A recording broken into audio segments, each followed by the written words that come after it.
મલસાડમાં નવીનભાઈના એક નામના એક વ્યક્તિ ઉપર જમીન મામલે ફરિયાદ થવા પામી હતી અને એ ફરિયાદમાં તપાસ માટે એમના છોકરાને, નવીનભાઈ હાજર નહીં થતા એમના છોકરાને બહારથી પોલીસે ઊંચકી લઈ જઈને ઢોર માર માર્યો હતો અને એમને પગમાં ફ્રેક્ચર થવા પામ્યું છે. છોકરાની ઉંમર ફક્ત 17 વર્ષની છે. ત્યારે પોલીસે શું કાયદો અને વ્યવસ્થાની ધજિયા ઉડાવી છે અને એવી ગુંડાગર્દી કરીને શું સાબિત કરવા માંગે પોલીસ તે સમજમાં આવે એવી બાબત નથી.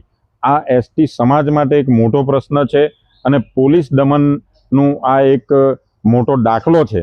ત્યારે પોલીસની કાર્યવાહી પર અનેક સવાલો ઉઠે છે.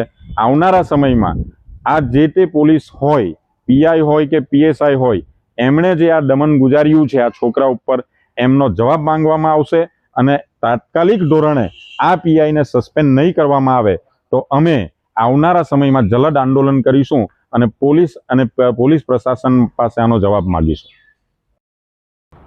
મારું નામ ખુશી નવીનભાઈ પટેલ છે. મારા ઘરે જમીન બાબતમાંથી ચાલતું જ આવેલું છે.